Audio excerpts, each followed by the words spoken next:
ellos presentes también con nosotros y siguiendo esta transmisión a través del Facebook de la Universidad Católica.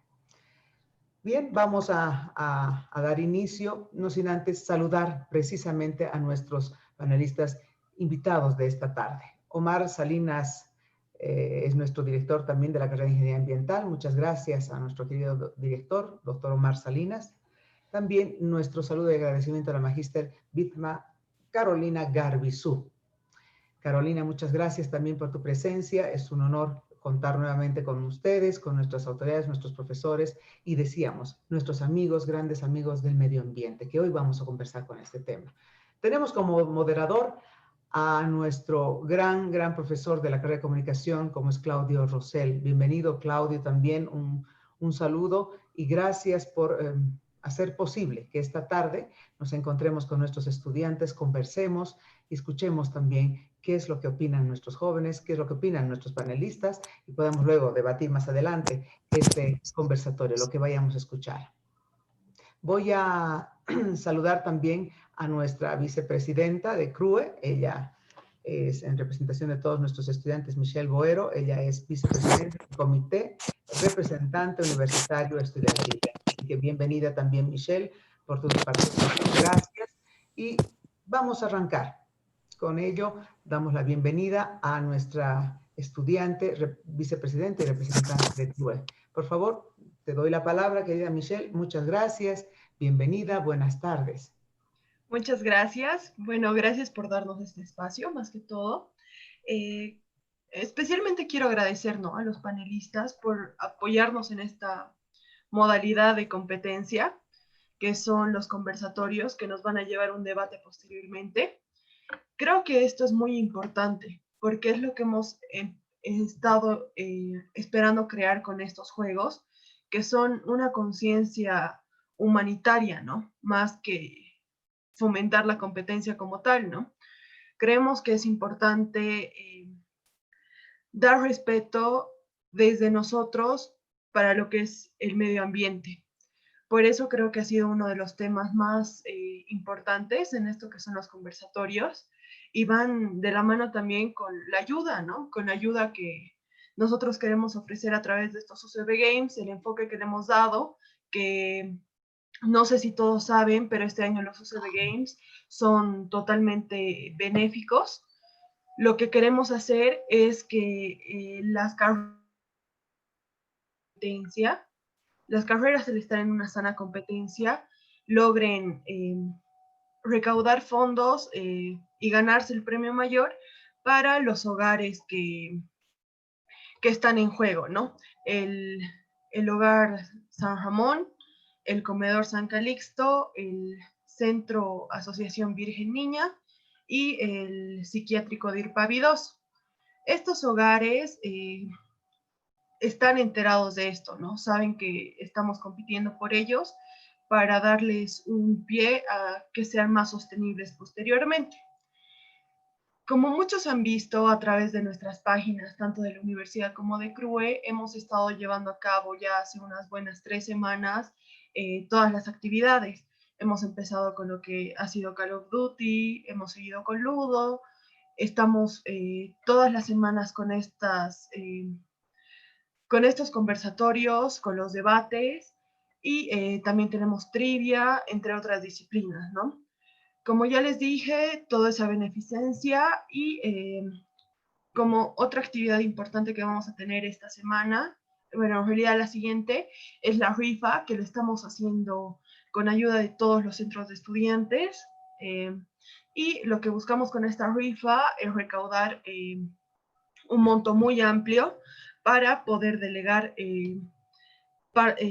partes iguales a nuestro premio mayor para el hogar que gane y la mitad a la chiquitanía, que creemos que va muy de la mano con este conversatorio, ya que lo que está ocurriendo ahorita en la chiquitanía es algo atroz, ¿no? Es algo que realmente ni el ser humano está pudiendo controlar y creemos que muchas personas le han dado la espalda a esta causa por diferentes motivos y no queremos ser de la parte indiferente. Queremos poner nuestro granito de arena y queremos que a través de nosotros, todos los que puedan llegar a comprar sus rifas y y apoyarnos con esto, también ayuden, ¿no? Estas dos grandes causas. Agradecer más que todo nuevamente, ¿no? A las personas que nos están apoyando desde la universidad, a nuestros panelistas, que realmente sabemos que son las personas indicadas para este tópico, y a los chicos que están aquí, porque sabemos que ustedes son una semilla de cambio, ¿no? Que quizá están aquí por una razón. Eso creo que sin más preámbulo, agradecerles por este espacio. Muchas gracias, Michelle. Gracias por tus palabras, sin duda alguna. Recoge estas impresiones de nuestros estudiantes y toda la organización que ya está llegando a su final, ya acercándonos a la meta de todos estos juegos. Así que esta parte del conversatorio virtual ha sido sin duda alguna un reto importante para los chicos.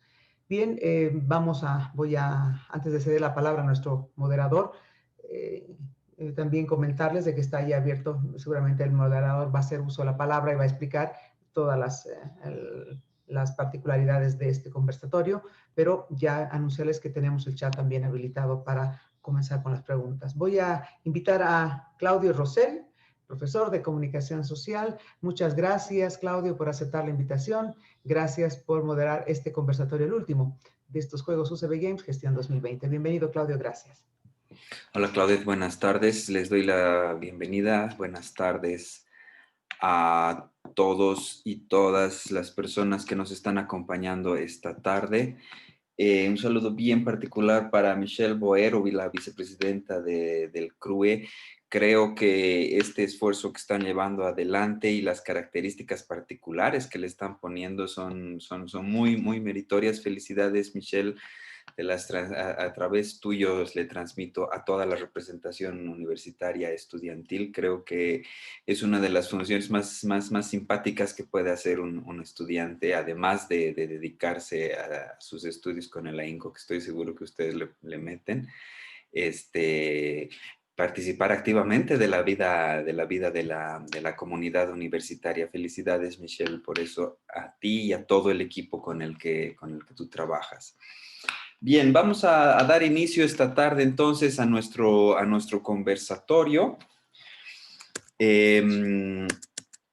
Quiero a nuestro conversatorio contrarreloj. Aún podemos hacer algo por el planeta. Me ha tocado el privilegio de ser el moderador esta tarde, como hace una semana también fue para mí un privilegio ser moderador de otro debate también sobre cuestiones ambientales. Me alegra infinitamente que así sea. Antes de darle paso o de presentar a nuestros expositores de esta tarde, Bitfa, Carolina y Omar, me permito hacer un breve resumen de cómo se espera que sea la metodología de trabajo.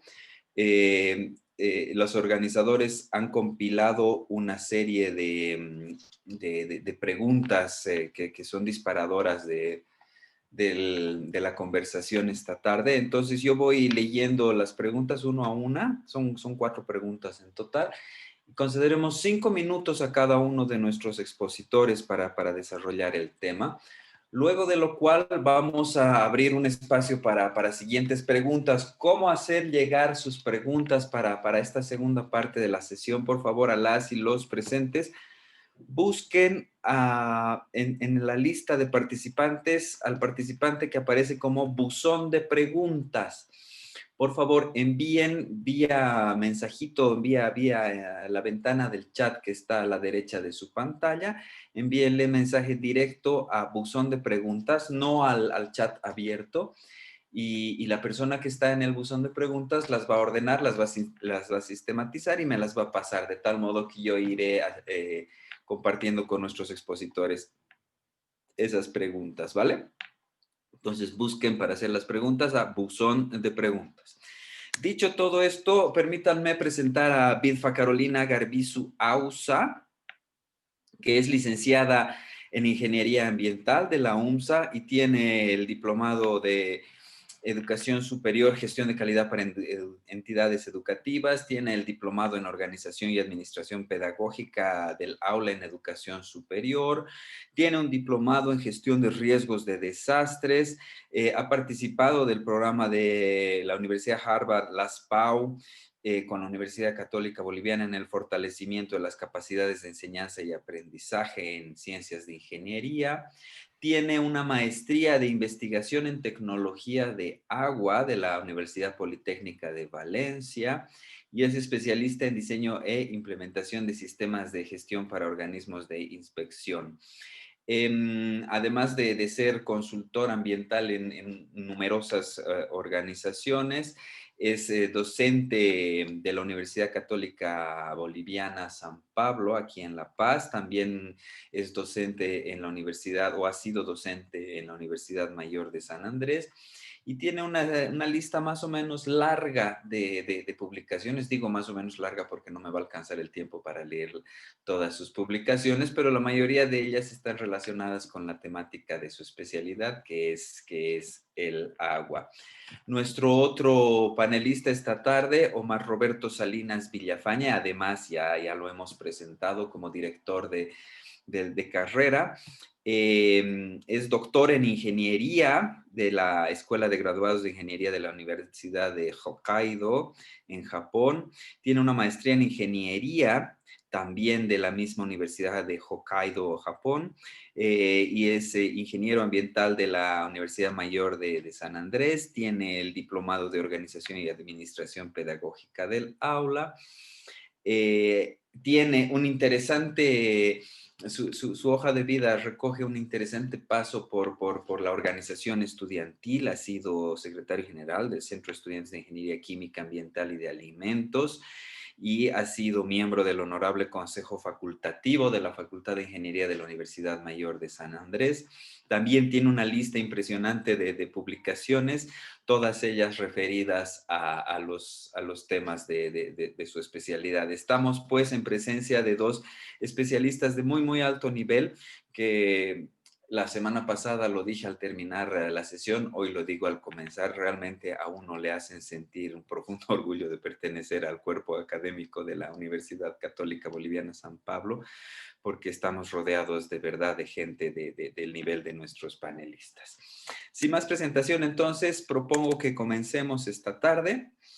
Doy pie a la primera pregunta y luego les voy cediendo la palabra. Les voy a rogar a Bitfa y Omar que hagamos el mayor esfuerzo por mantener cada participación dentro de los 5 minutos, de tal modo que al final tengamos más tiempo disponible para ir respondiendo a las preguntas que nos planteen nuestros participantes que están aquí presentes en la pantalla esta tarde.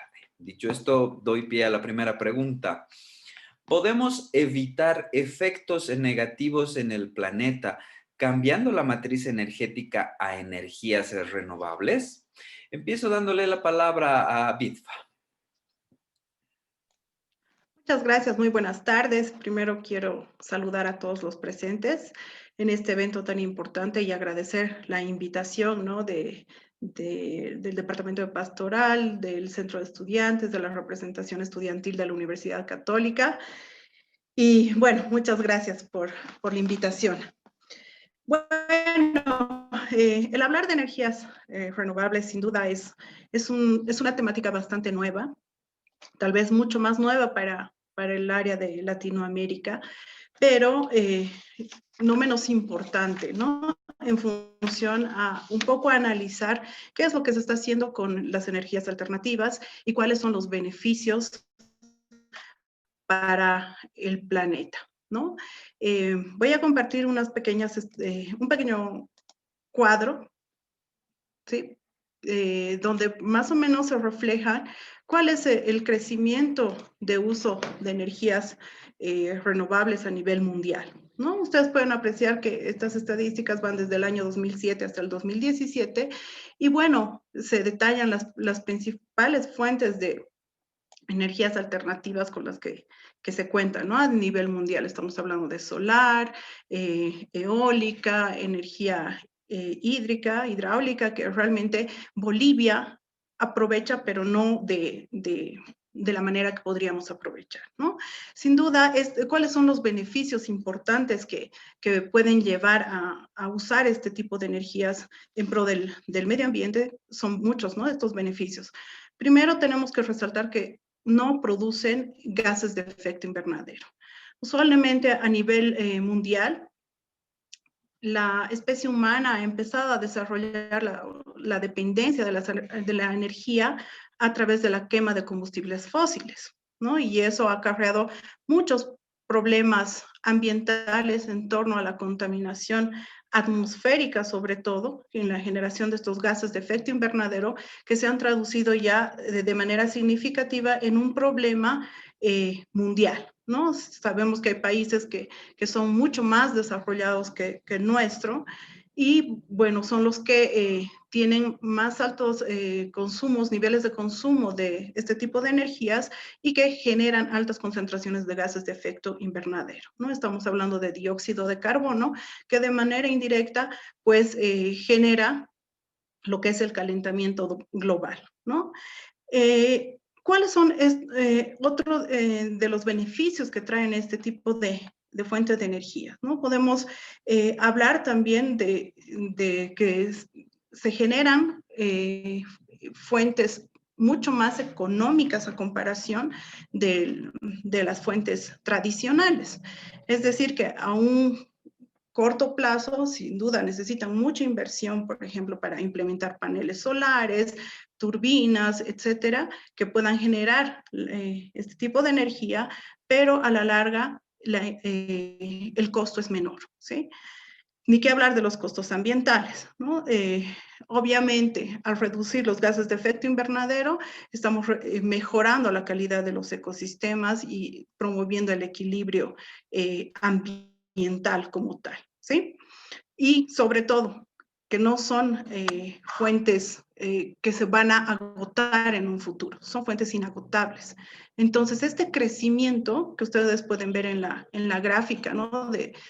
Del uso de las energías renovables o de la capacidad del uso de las energías renovables, sin duda va a ir incrementándose en el futuro. En el caso específico de Bolivia, nosotros tenemos potenciales bastante interesantes todavía por explorar en el tema del aprovechamiento de la energía solar, ¿no? Somos un país que tenemos lugares bastante altos, ¿no? Como La Paz, Cochabamba, donde la energía, donde la radiación solar hace una incidencia importante y pues debería ser aprovechada, ¿no? De manera significativa. Se han dado muchos pasos en este sentido, pero aún creo que falta mucho para hacer, al menos en nuestro país y obviamente en Latinoamérica.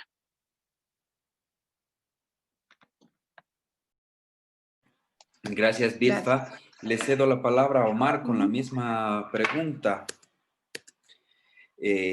¿Podemos evitar efectos negativos en el planeta cambiando la matriz energética a energías renovables? Omar. Hola, muchas gracias, Claudio. Un saludo a mis colegas y a todos los estudiantes participantes. Pues es una pregunta interesante y tenemos que analizarlo bajo mi criterio desde dos perspectivas. La primera está asociada a los gases de efecto invernadero. Entonces, un cambio de la matriz energética a energías renovables, sin duda que va a tener un efecto positivo sobre el medio ambiente, porque finalmente estás dejando de producir gases de efecto invernadero. Y desde ese punto de vista es indudablemente positivo. Pero hay otro tema del que no se habla mucho y es importante que los presentes puedan considerarlo, es la capacidad que tenemos de generar energía en base a este tipo, particularmente la solar y la eólica, que son de las más desarrolladas actualmente y creo que de las más extendidas en el mundo. La capacidad que tenemos para generar energía en base a estas dos tecnologías, a estos dos tipos de energía. ¿Por qué lo digo esto? Porque tenemos que tomar en consideración cuánta energía consumimos. Entonces, quizás la pregunta no es tanto, ¿tenemos que cambiar energías renovables para mejorar el planeta o para evitar mayores daños al planeta? Sino quizás nuestra pregunta debería ser, o no quizás una pregunta, sino una aseveración es, comencemos a gastar menos energía, porque nuestra demanda actual es muy alta, no la vamos a poder cubrir. Hay un pequeño cálculo, miren, busqué la gráfica, pero no la encontré, pero se las comento, que nos dice que si quisiéramos reemplazar toda la energía actualmente que conseguimos de fuentes fósiles y particularmente, bueno, fuentes fósiles, petróleo, carbón y plantas nucleares. Y tendríamos que poner parques, por ejemplo, de energía eólica. Necesitaríamos aproximadamente toda Norteamérica y casi toda América Central, llenarla de paneles solares y de molinos de viento para obtener la misma cantidad de energía que necesitamos, para cubrir las demandas actuales que tenemos. Entonces, para esto yo me voy a permitir ahora, sé que no tenemos mucho tiempo, me voy a permitir compartir una pequeña gráfica porque creo que es importante que nuestros participantes entiendan la gran cantidad de energía que requerimos y por qué no es tan sencillo en decir cambiemos a energías renovables y solucionamos el problema. Este es un diagrama de Sankey, que es un diagrama muy utilizado en el sector energético. Y aquí simplemente les estoy resumiendo y espero que puedan ver. Voy a tratar de marcar, no record meeting, no. Bueno, espero que puedan ver mi mouse. Nos dice, este gráfico está en petajoule, que es una medida de energía para los que no están familiarizados con eso, y nos dice cuánto es lo que necesitábamos para el balance mundial del 2018. Entonces estamos hablando alrededor de 845,000 petajoules. Es un número que quizás no lo entendemos, pero acompáñenme en este camino. Más o menos tenemos alrededor de 300,000 petajoules que están saliendo de productos hidrocarburíferos, de producción de petróleo o importación de petróleo. ¿Qué le sigue? Miren, por el grosor de las líneas, esto es lo interesante para este diagrama, se puede entender. ¿Cuál es la cantidad de otros productos de hidrocarburos que utilizamos para energía? Es este. La gran mayoría, aquí al fondo van a ver cuál es el consumidor final. Lo puede consumir la industria, el transporte, otros en términos generales, u otros fines no energéticos. Y en este lado vamos a poder ver todos los generadores de energía primaria que llamamos, o sea, del lugar de donde sacamos energía. En este caso es crudo, petróleo, es coal, que el coal viene a ser carbón, gas, que Bolivia tiene cierta producción, es interesante. Bio-waste, que sería productos o importación de productos biodegradables, de los cuales también se puede obtener energía. Otra forma de introducción de la energía, producción a través de calor. Y miren cómo se va haciendo más chiquito. Producción geotérmica, producción hidrotérmica y producción nuclear. ¿Y saben dónde está energía solar y eólica? Aquí, en el más chiquitito de todos, que se llama Other Productions, que dice Solar, Tide and Wind Production, que es energía solar de olas y de viento. Entonces, entenderán que a pesar de que es un sueño muy, muy interesante y muy lindo el poder cambiar la matriz energética a energías renovables, la realidad del consumo en el mundo nos dice que no es un camino sencillo. La capacidad de producir por metro de este tipo de energías alternativas, si quieren, es bastante inferior a la que tiene una planta de carbón, quemar hidrocarburos, quemar gas. Entonces, a pesar de que, y respondo a la pregunta original, a pesar de que sí podemos reducir nuestro impacto en el país, en el mundo por el uso de energías renovables, tenemos que ser conscientes que es muy complejo este cambio, o sea, no es algo que lograríamos de la noche a la mañana. Me animo a decir que es algo que probablemente no vamos a lograr basados en el consumo y en la cantidad de energía que necesitamos, pero tenemos que buscar alternativas para hacer una transición interesante, cuidando el medio ambiente y conscientes de que los gases de efecto invernadero están teniendo efectos muy negativos sobre nuestro planeta y si seguimos en la misma línea que estamos el día de hoy, probablemente no va a haber un día de mañana. Entonces, algo tenemos que hacer, pero la respuesta no es tan sencilla como cambiar de uno a otro. Creo que estoy en tiempo. Gracias. Gracias, Omar. Qué necesario escuchar esto, que puede sonar feo, pero también nos está recordando que sí hay caminos posibles y que tenemos que encontrarlos y caminarlos. El resumen lo voy a ofrecer al final de las 4 preguntas, si les parece bien, o al final de la sesión más bien, para que tengamos tiempo de dedicarnos primero a los temas de fondo y luego a las preguntas. La segunda pregunta, ¿es el vegetarianismo o veganismo beneficioso para el medio ambiente? Esta vez voy a alterar el orden de la primera pregunta y le cedo primero la palabra a Omar. Muchas gracias. Esta es una pregunta en la que no me relaciono mucho porque a mí me encanta la carne, pero entiendo que la pregunta viene en el sentido, y quizás hay que explicarlo para la gente que no tiene mucho conocimiento, es en el sentido de que el consumo de carne conlleva una huella hídrica y de carbono muy importante sobre el planeta. Cuando hablamos de huella hídrica y de carbono, nos referimos a cuántos gases de efecto invernadero generamos por cada kilo de carne y cuánta agua necesitamos para crecer ese kilo de carne, si me permite el término. Quizás no es el más adecuado, pero se entiende. Entonces, al nosotros no consumirla y consumir productos que digamos que son naturalmente, tienen una menor carga sobre el medio ambiente, sin duda que nuestra huella en términos generales se reduce. Y esto es importante y yo felicito y admiro a la gente que lo puede, porque si tienes una vida equilibrada, sin consumo de carne y pudiendo reemplazar lo que te da ella, las proteínas, etcétera, con otro tipo de alimentos y te mantiene sano, porque eso también es importante, que uno se mantenga sano y bien nutrido, pues es una opción de vida muy, muy interesante y que sí tiene efectos positivos sobre el medio ambiente, ¿no? De nuevo, la producción de carne conlleva una huella hídrica y sin duda que el tema del agua es un problema cada vez más y más importante en el planeta. Entonces, por ese lado, le vamos a dar un pequeño respiro al planeta. Y como acabamos de mencionar hace un minuto, ¿no? Los gases de efecto invernadero son un problema muy importante. Se están poniendo cada vez peores.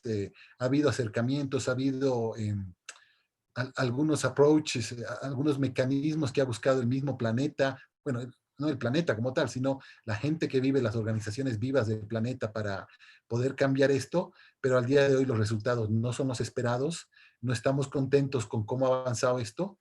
Me parezca chistoso, ¿no? El COVID nos ha dado un pequeñísimo respiro, porque muchas de las grandes ciudades del mundo, las grandes industrias han parado, aunque temporalmente, pero es una respuesta interesante y yo invito a la gente que realmente puede llevar este tipo de vida a hacerlo, porque de alguna manera sí le estás dando un respiro a nuestro planeta, que es lo que queremos, y a pesar de que, de nuevo, no es fácil y estoy seguro que no es para todos, pero los que lo logran hacer pueden sentirse, creo, satisfechos o pensar que están aportando con un granito de arena en este contexto global que tenemos. Hay un término, con eso termino, que utilizamos nosotros en la carrera y nos gustaría compartir aquí con los presentes, es que dice, piensa globalmente, pero actúa localmente. O sea, somos conscientes de que existen problemas a nivel mundial que son mucho más grandes que nosotros y aparentemente no tenemos forma de incidir sobre los mismos, pero actividades tan sencillas como el veganismo, por ejemplo, a pesar de que es un granito, suman en favor de todos y es una actividad que puede hacerla local. Comienza en tu casa, comienza en tu barrio, comienza en tu ciudad, no importa, no importa dónde comiences, mientras comiences y puedas contagiar a otros. No me expongo más y no me extiendo más sobre este punto porque no es algo que realmente lo domine, pero particularmente está asociado a lo que he mencionado anteriormente. Gracias, Claudia. Gracias a ti, Omar. Comentarte que en la carrera de comunicación social, cuando menos en mi materia, también se reflexiona sobre esta máxima del Think Global, Act Local. Así que estamos en la misma página y eso me alegra escuchar. Bitfa, te cedo la palabra para la pregunta. ¿Hace la diferencia dejar de comer carne? Bueno, sí, un poco pensamos y bueno, con la introducción que ya hizo Omar, es importante recalcar que obviamente, ¿no? Hay un beneficio bastante significativo si nosotros ponemos a analizarnos qué hay detrás de tener un pedazo de carne en nuestro plato, ¿no?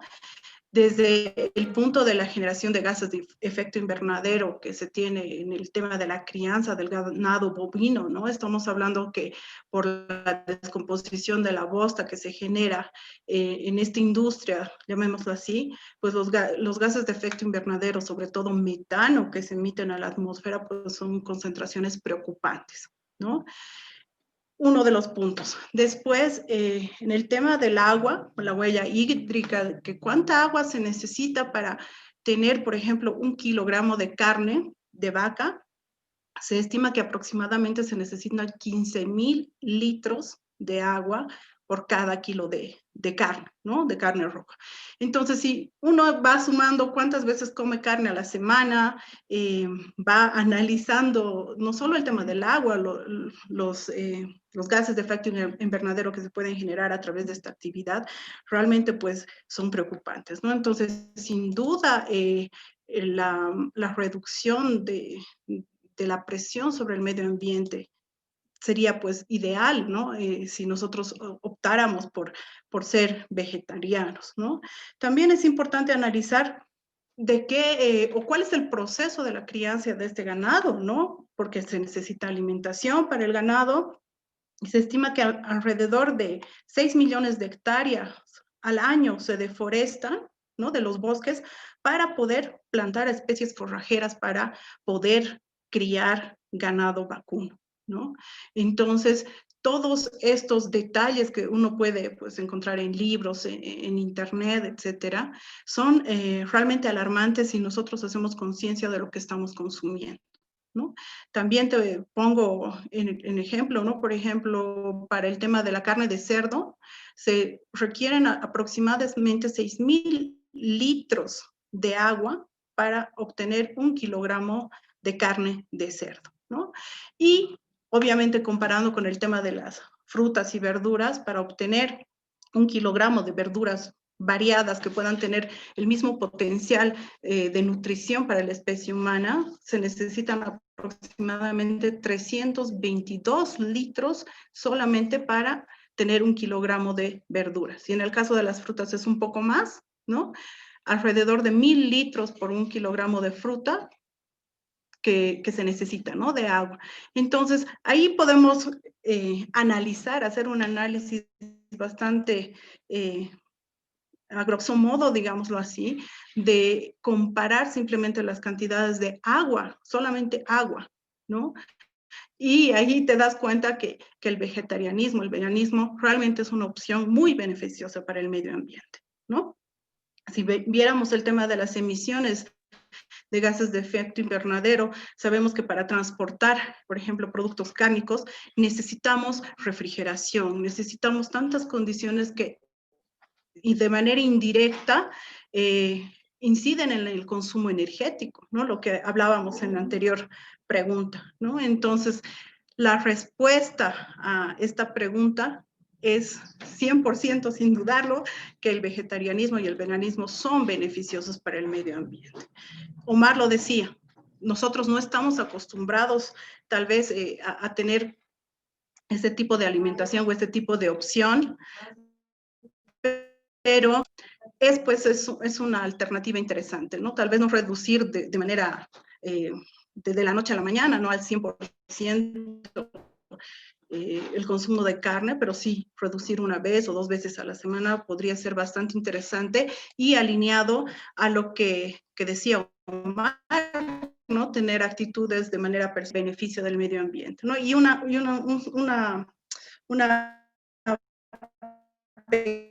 pequeña intervención más y como experiencia, a mí me ha tocado trabajar mucho tiempo en el matadero municipal de La Paz, ¿no?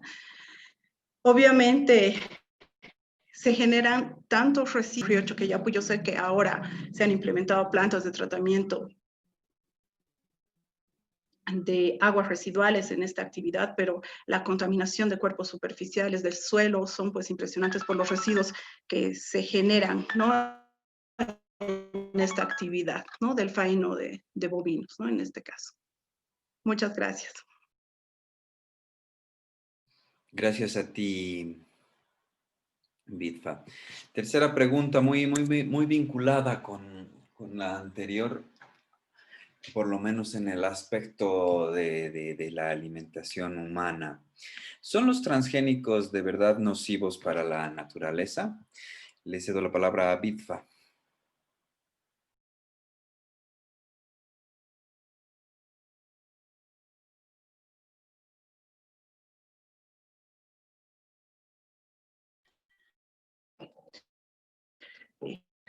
Tenemos un problema de internet con... de estudiar, de generarlos con...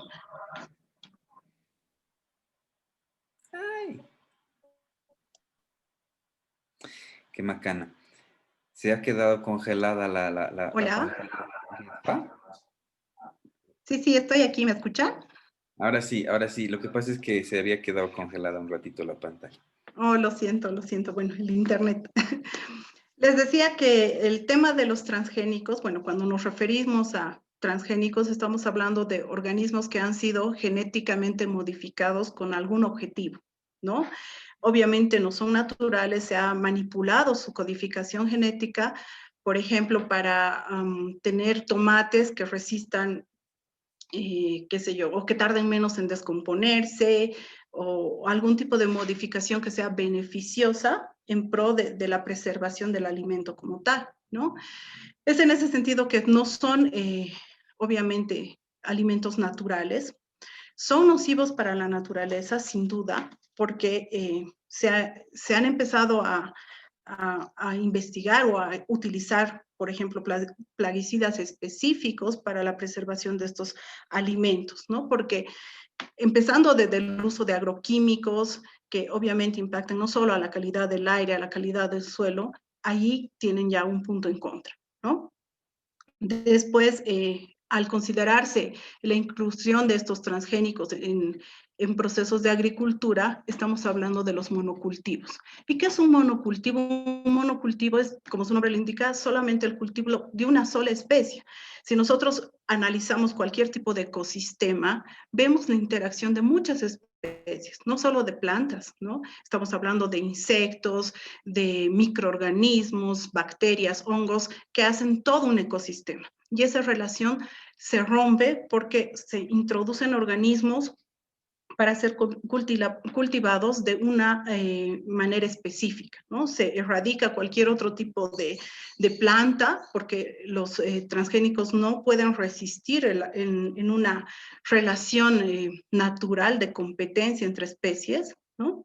Entonces es ahí que se daña todo este equilibrio del ecosistema, ¿no?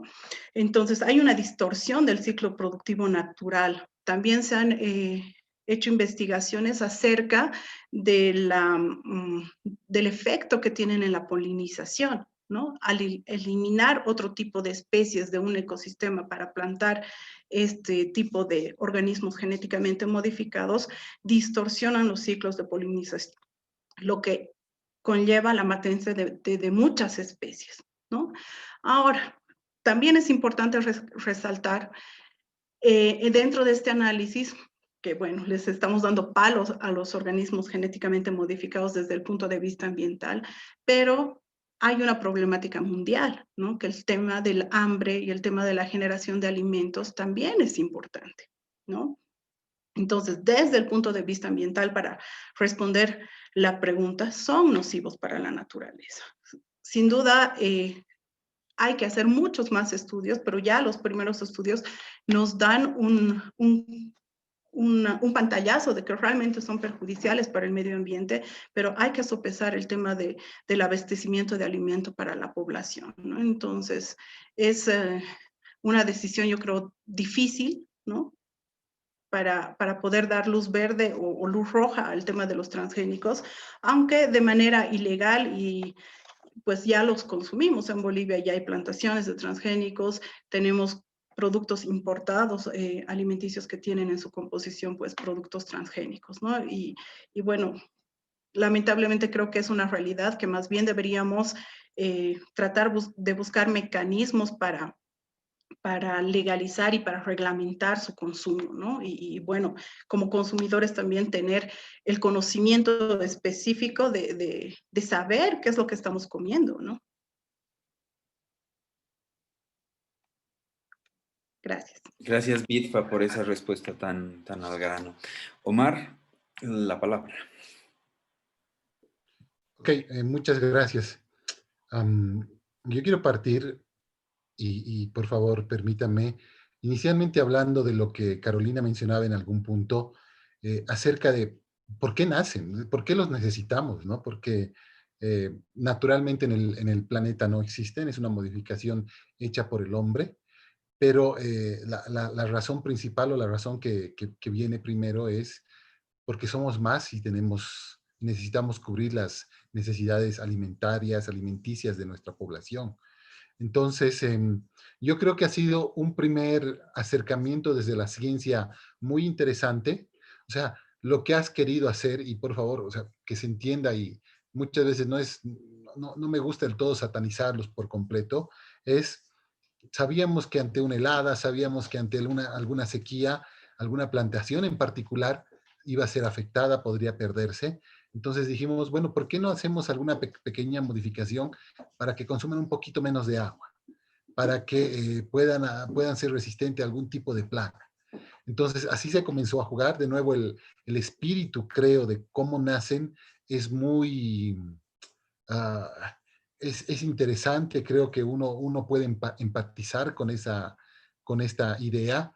Y claro, el problema principal llega cuando desde este espíritu de poder mejorar las condiciones de vida para la gente en el planeta, comienza también a pensarse en lucrar, se asocia que cierto transgénico tiene que estar, que tiene que ir de la mano de un fertilizante, de un plaguicida. Entonces grandes industrias comienzan a generar algunos ingresos adicionales o generan un nuevo mercado de negocio que no existía y que es muy peligroso y muy complejo de regular, ¿no? Como ustedes son conscientes, en Bolivia hace poco ha habido mucho revuelo sobre este tema, cuando queríamos comenzar a regularlos, o se ha abierto a través de alguna legislación el poder importarlos.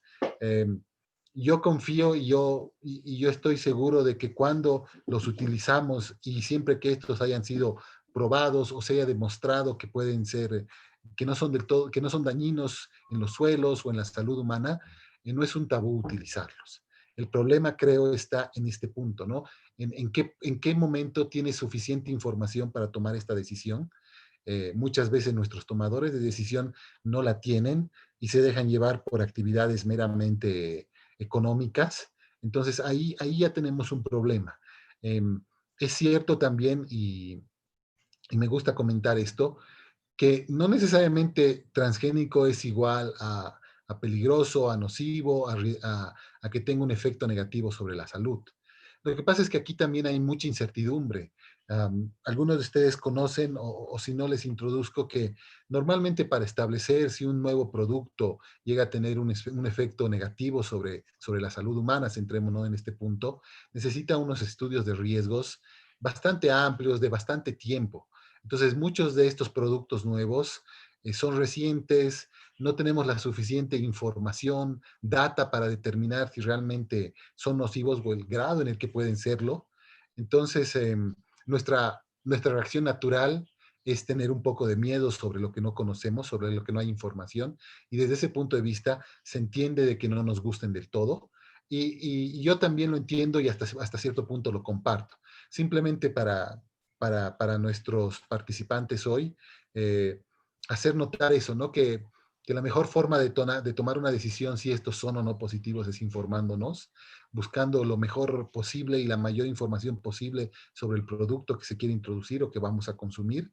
Y a partir de esto, tomar una decisión informada siempre es mejor a dejarnos llevar por el miedo, ¿no?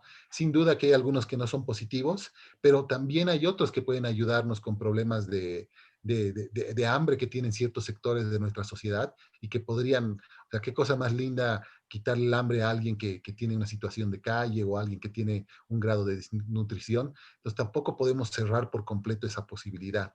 Para un país como el nuestro, donde quizás no hemos aprovechado del todo los espacios que tenemos para agricultura, etcétera, quizás no es una opción, aparentemente no es una opción tan interesante, pero bueno, hay otros países más industrializados donde tienen espacios más reducidos, donde la introducción de estos básicamente no es negociable. No es como acá que podemos discutirlo y en algún caso negarlo, ¿no? Hay gente que necesita alimentar a su población, que sus espacios son reducidos y que la introducción de algún tipo de transgénico donde haya información interesante previa es aceptada con mucha naturalidad y la población también puede tener una calidad de vida superior gracias a los mismos. Entonces, para nuestros participantes, siempre informemos lo mejor posible para poder emitir una opinión sobre esto y yo creo que no necesariamente son del todo negativos. Gracias. Gracias a ti, Omar, por la claridad con la que expones.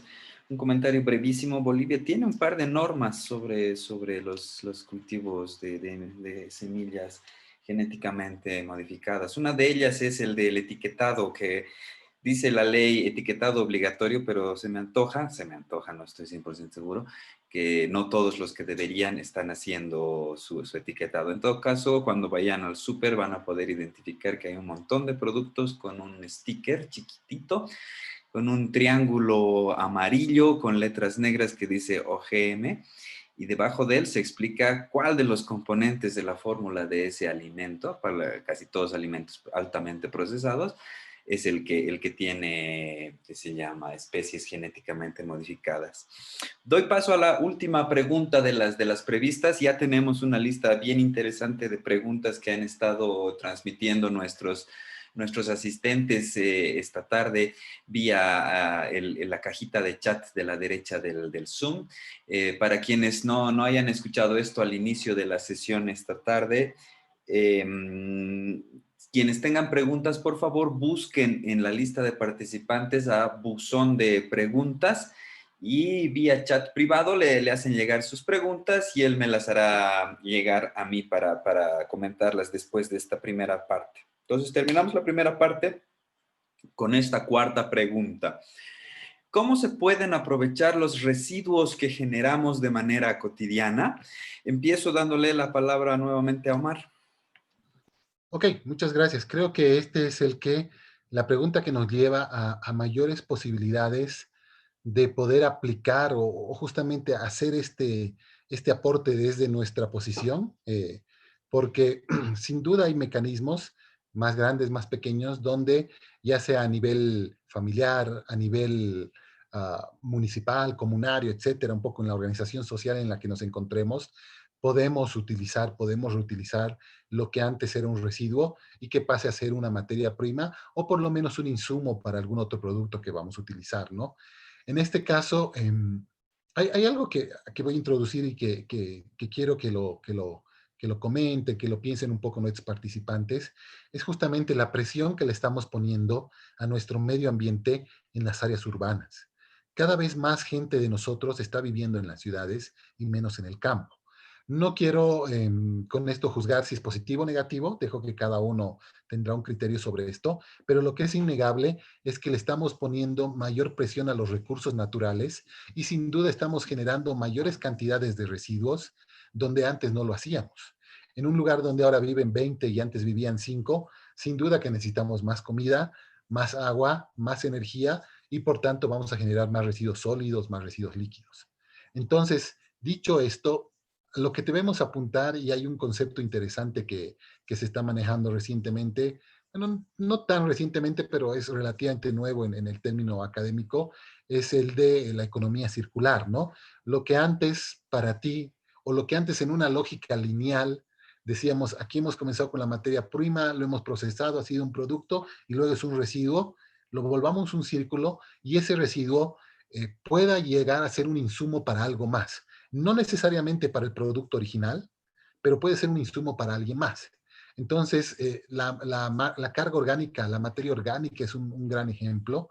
Nosotros hemos intentado también un poquito aquí relacionando al apoyo, al trabajo que hemos hecho en algunas de las obras de la iglesia, particularmente en el Asilo San Ramón, donde ellos generan un porcentaje bien interesante de residuos sólidos, orgánicos. Entonces, estos pueden ser aprovechados a través del compostaje, que es una técnica no muy compleja que necesita un espacio de tierra para poder eventualmente convertirlo en abono. y donde hemos encontrado, o el esfuerzo que intentábamos, hacía notar que era muy interesante porque es muy bien visto por nuestra sociedad en general, ya sean por los niños o por nuestros abuelitos, porque se dan cuenta que no necesariamente algo que toda la vida hemos creído que era un desperdicio, lo es. O sea, puede que para lo que ha sido pensado inicialmente lo sea, pero puede que para otra persona que está generando otro tipo de producto, más bien puede llegar a ser una materia prima. Y eso es muy interesante, nos ayuda a reducir cantidad de residuos que eventualmente tenemos que enterrar. Termino con este número. Hace un año aproximadamente nos visitaba un colega de Suecia, donde nos comentaba que ellos, de cada 100 kilogramos de basura que generan, llegan a enterrarlo en un relleno sanitario, que es el lugar donde enterramos la basura, aproximadamente 500 gramos. O sea, el 99.5% restante ha sido en algún punto del ciclo productivo reinyectado en la economía. Referencialmente aquí en Bolivia, este es un número que puede estar un poco desactualizado, pero estamos de cada 100 kilos que producimos, estamos enterrando entre 70, 80, voy a dar un margen amplio, pero ahí nos damos cuenta la potencialidad que tenemos para tratar de hacer la diferencia, de introducir movimientos distintos, ideas novedosas, emprender, y es algo que esperamos y queremos que nuestros estudiantes y los llamo a que piensen esas alternativas porque ahí es donde podemos hacer una diferencia positiva en nuestro medio ambiente.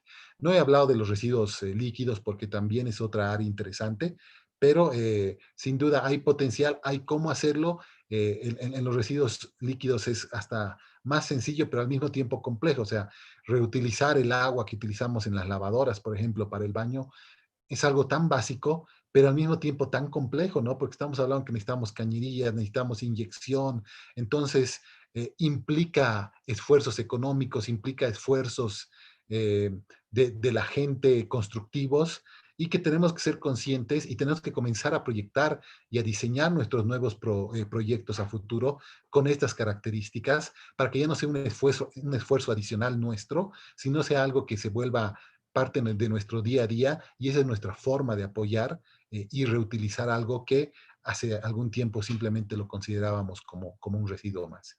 Gracias. Gracias, Omar. Ahora le cedo la palabra nuevamente a Bidfa. Muchas gracias y van a disculpar, he tenido que apagar la cámara, estoy teniendo bastantes problemas con la conexión de internet, que tuve que salir, entrar de la reunión, mil disculpas. Bueno, ¿cómo aprovechar los residuos que generamos? Bueno, día a día, de manera cotidiana, generamos diferentes tipos de residuos, ¿no? Como decía Omar, no solo los sólidos, sino también los líquidos. Realmente se constituye en una gran oportunidad el pensar cómo podemos aprovecharlos de manera cotidiana. Simplemente como dato, en Bolivia se generan 5.400 toneladas al día de residuos sólidos en toda Bolivia, de los cuales solamente se aprovecha hasta el 20% de esta cantidad, ¿no? Bien lo decía Omar, tenemos un potencial, sobre todo en nuestro país, de la generación de residuos sólidos orgánicos, es decir, cáscaras de pues, vegetales, de frutas, etcétera, que tienen una potencialidad de convertirse en un abono, ¿no? A través del compostaje. Entonces, este tipo de prácticas no son tan difíciles de generar a microescala, es decir, que nosotros, si contamos con un pequeño espacio, podríamos generar compost para nuestras plantas, abonos para nuestros jardines, sin mayor complicación, ¿no? Hay que también usar, yo creo, la imaginación para poder hacer frente a este desafío de la actualidad, ¿no? Para poder reutilizar cierto tipo de residuos, ¿no? Envases, convertir en algo que realmente necesitemos en casa. Pues hay bastantes ideas con las que uno puede, pues, tratar de reducir o de reutilizar este tipo de residuos. También es importante señalar la práctica de la reutilización, ¿no? Se está volviendo a tener envases no descartables, en vez de ir a comprar la Coca-Cola en botellas desechables, llevar la botella de vidrio y prácticas que teníamos pues varios años atrás. No somos un país que generamos mucho plástico a comparación de otros países, pero también se pueden tener actitudes para reducir esta generación de plástico, ¿no? Hemos visto el tema de las bolsas de tela, reutilizar las bolsas más de una vez, etcétera, que son pequeñas acciones que van a coadyuvar a la generación. Ahora, es importante señalar, sé que lo han hablado en el anterior conversatorio, pero el tema de, a través de esta pandemia que estamos pasando, qué tipo de residuos se están generando también, ¿no? Ahora es imprescindible que cada uno salga a la calle con su barbijo, con sus lentes, guantes, etcétera, que se están convirtiendo realmente en residuos, bueno, de hecho son peligrosos por la patogenicidad que representan por el tema del virus y porque pueden estar infectados, pero ¿cómo podemos manejarlos? Realmente es un reto, ¿no? Podríamos buscar alternativas, ¿no? Se están buscando alternativas para el tratamiento de este tipo de residuos que sin duda van a convertirse en un problema en un futuro no muy lejano, ¿no? En el tema de residuos líquidos, Omar ha hecho hincapié en construcciones inteligentes, ¿no? Lo que aún se conoce como la tendencia de las smart cities, de poder transformar los criterios incluso de construcción de nuestras viviendas, ¿no? Poder tener la separación de las aguas que se las denomina grises, es decir, que no tienen tanta carga contaminante, para poder reutilizar en otras actividades dentro de nuestro espacio habitacional, ¿no? Es decir, en limpieza de pisos, en limpieza o en regado de jardines, porque esa agua no tiene gran cantidad de contaminación. Hay nuevas tendencias igual a nivel mundial y que también se han aplicado en Bolivia, ¿no? Por ejemplo, en el tema de reducir los residuos líquidos utilizando los famosos baños secos que no tienen agua. Es decir, que uno hace sus deposiciones, etcétera, y mezcla con un material absorbente de olores, bueno, todo el tema de microorganismos y que pueden convertirse en abono. Estos baños secos permiten separar la orina y las heces fecales, por ejemplo, y transformar la orina en un abono líquido por el alto potencial de nitrógeno que se tiene, ¿no? Entonces ahí no tienes agua en tu inodoro, o sea, no tienes el tanque de agua para el inodoro, ¿no? Entonces, hay varias alternativas que se pueden considerar en torno al tema de residuos, tanto líquidos como sólidos, ¿no? Es un desafío y bueno, una oportunidad, y para los estudiantes, el tema de hacer pruebas, ¿no? Empezar a separar tus residuos, ver qué puedes utilizar para otras actividades en el tema de plásticos, guardar tus cáscaras, ver cómo se van descomponiendo para hacer compost. Todos tenemos en casa una planta, si vivamos en un departamento, se puede proponer hacer compost en baldes, etcétera, ¿no? No siempre necesitas un gran espacio para poder tener estas pequeñas iniciativas en pro de poder manejar lo que generamos en nuestros domicilios, ¿no? Y como decía Omar, estos encuentros que hemos tenido con las obras de la iglesia, que pueden transformarse en oportunidades también de generación económica. Si uno separa, por ejemplo, los plásticos, se los puede vender, hay empresas que acopian para transformar estos materiales en otro tipo de productos, entonces te compran, obviamente no es mucho, pero a la larga pues se hace o se puede convertir en un ingreso interesante, ¿no? En el tema de papel lo mismo. Entonces hay varias actividades o varias iniciativas que a nivel a una escala bastante pequeña de nuestro domicilio podemos gestionar nuestros residuos de manera inteligente, ¿no? Y obviamente en pequeñas acciones que puedan impactar a nivel un poco más grande, ¿no? En la protección ambiental, ¿no? Gracias. Gracias, Bitfa, por darnos tantas ideas al respecto. Ahora podemos pasar a la sección de preguntas de nuestra audiencia. Es evidente que esta tarde los conocimientos que han compartido con nosotros Omar y Bitfa han han estimulado mucho la participación de nuestros participantes, valga la redundancia.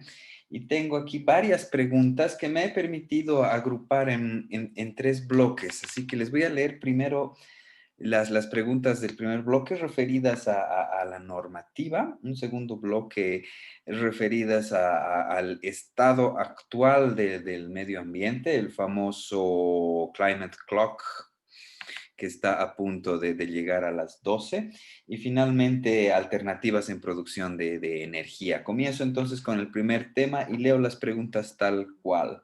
Me he equivocado, vamos a empezar con la del Climate Clock. Dice, el Climate Clock, el reloj climático, ha empezado su cuenta regresiva. ¿Qué sucesos se podrían ver de manera inmediata al momento que se termine el tiempo? Y se complementa con esta. Los objetivos de desarrollo sostenible están avanzando en un ritmo esperado con tal de evitar esas consecuencias, pero hay más. Esa se complementa con: ¿se cumplen medianamente las leyes mundiales nacidas de convenios de los países del primer mundo para evitar el deterioro acelerado del medio ambiente? Y finalmente, ¿cuán real es la afirmación? Las medidas a tomarse a partir de este momento son paliativas, puesto que el daño ambiental ya es irreversible. Bitfa, te cedo la palabra nuevamente. Bueno, muchas gracias. ¡Wow! Un conjunto de preguntas bastante interesantes. Y bueno, quisiera empezar por el tema de los objetivos de desarrollo sostenible, ¿no?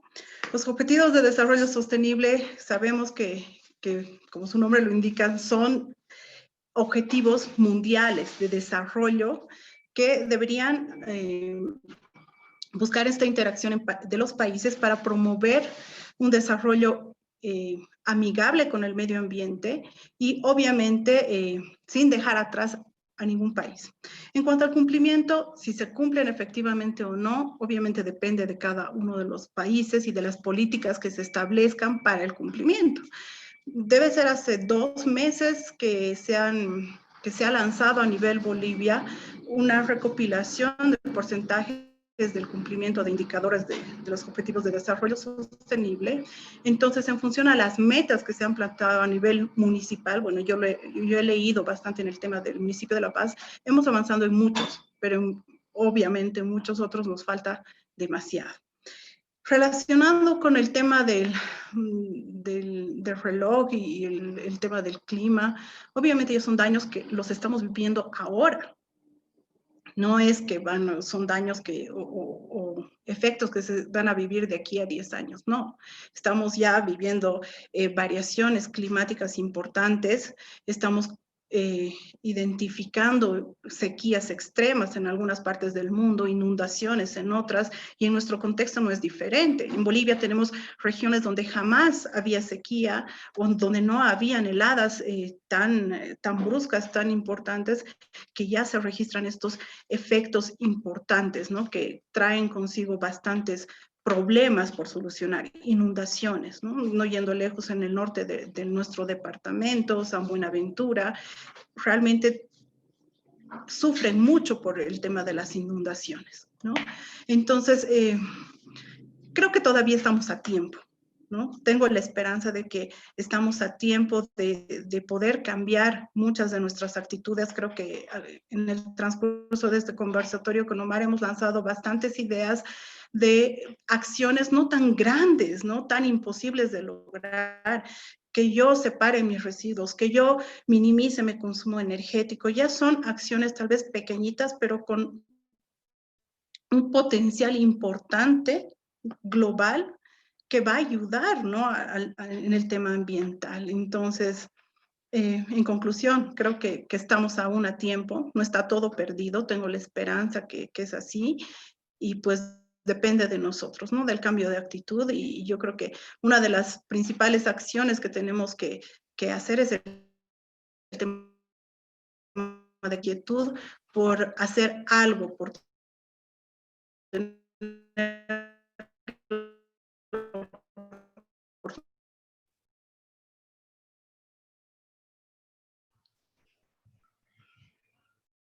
Creo que la Caro se nos fue un ratito. Claudia, si me permites entonces a mí continuar. Entonces, pues, a ver, referente a si hemos pasado algún threshold, o como llaman, o algún punto de no retorno, pues depende cómo lo establecemos, lo miramos. Yo quiero explicar un pequeño concepto para que entiendan quizás a qué se refieren estos, algunas veces hasta parecen apocalípticos, premoniciones de que hemos pasado un punto, va a llegar a las 12 y ya no hay vuelta atrás, ¿no?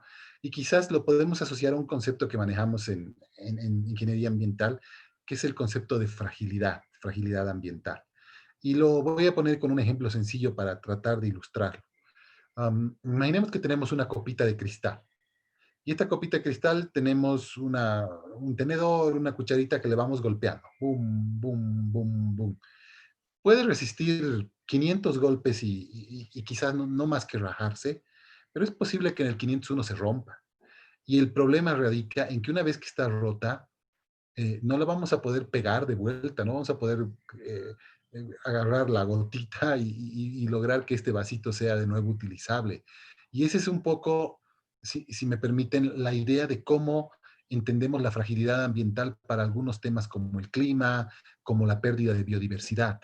No es que periódicamente vamos sufriendo, pero hay algunas cosas no tenemos el conocimiento suficiente, no tenemos el control suficiente, que pueden cambiar de manera muy significativa de un momento a otro si generamos algún desequilibrio que el planeta simplemente no puede disimular, si quieren. Entonces, para ejemplos apocalípticos, tenemos algunas buenas películas en Hollywood donde nos muestran que algunos cambios ambientales pueden llevarnos hasta desde eras de hielo nuevas hasta un montón de cosas que son algo exageradas sin duda, pero bueno, esa es un poco la idea, o sea, ese punto de no retorno está dado por el punto donde esta fragilidad ambiental se rompe, realmente no hay cómo retroceder atrás y tenemos que ser conscientes y aceptarnos. Nosotros utilizamos un término cada vez más constantemente en la jerga ambiental, que es el término, bueno, y en general creo, de la resiliencia, ¿no? La resiliencia al cambio climático, la resiliencia a la pérdida de algo, que es básicamente, oye, lo has perdido, acostúmbrate, amoldate, no te queda más. Y no es una palabra bonita, cada vez más gente la utiliza, pero más bien tenemos que buscar, quizás antes de ser resilientes, prevenir, ¿no? Y ahí es donde el clock que hablabas está pensado, ¿no? O sea, no lleguemos a ese punto donde quizás no nos toca más que aguantarnos la suerte que nos viene, sino donde todavía tenemos oportunidad de hacer alguna diferencia con acciones puntuales. Mundialmente creo que se han hecho algunos esfuerzos, no son suficientes, y creo y lamento que hasta que algo significativo no ocurra es donde realmente los países, las economías mundiales se van a dar cuenta que tan importante como mantenernos los números bonitos en la bolsa de Tokio o Manhattan es tener una calidad de vida decente y que nuestra gente pueda vivir en un medio ambiente sano. Gracias, qué importantes esas últimas palabras, ¿no? Porque hay todavía gente que sigue mirando los indicadores de la bolsa antes que su entorno inmediato. Pasamos a la segunda parte de las preguntas que tienen un poco más que ver con reciclaje y normativa. La primera, ¿por qué no se incentiva el reciclaje en el ámbito nacional? Y se complementa con esta, ¿cómo evitar la producción y el consumo de plástico en exceso? Omar, te cedo la palabra nuevamente. Ok, gracias. A ver, existe hace unas cuantas gestiones, 2 o 3 gestiones, una nueva ley para la gestión integrada de residuos sólidos, ¿no? Es una iniciativa gubernamental donde se busca justamente promover de alguna manera el reciclado en sus diferentes etapas o el reutilizado, ¿no? No solamente pensemos en el reciclado, hay cosas que las puedes lavar y reutilizar, etcétera. Hay diferentes mecanismos donde el objetivo principal es simplemente evitar que algo sea un residuo que no tenga más utilidad. Entonces, iniciativas el anterior fin de semana teníamos un evento en la carrera muy bonito, donde una persona nos hablaba de innovación, por ejemplo, en temática ambiental. Un proyecto que ha tenido mucho éxito y que es un negocio rentable, porque nos guste o no, tienen que ir de la mano, no es simplemente tener una idea bonita y esperar que mágicamente el dinero aparezca o la gente se enamore de la misma, que sin duda es un sentimiento lindo y es seguramente idealmente lo que buscamos, pero en nuestra vida real necesitamos que vaya acompañado de temas económicos, de un aceptamiento social, etc.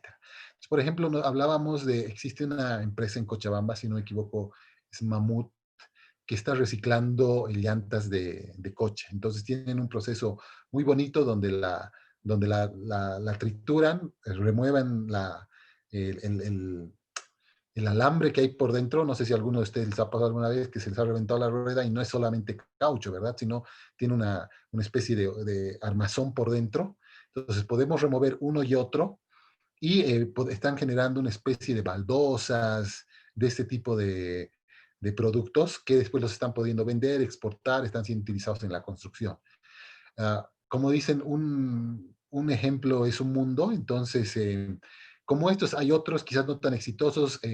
Hace unos, bueno, antes de que comience la locura de la pandemia, en la carrera organizábamos en el Atrio 2, y quizás alguno de nuestros participantes estaba presente, una pequeña feria donde teníamos actividades novedosas que querían hacerse conocer por la sociedad y donde reciclaban desde botellas de vidrio, hacían la lógica de hidroponía, qué sé yo, otros utilizaban algunos compuestos para generar nuevos productos.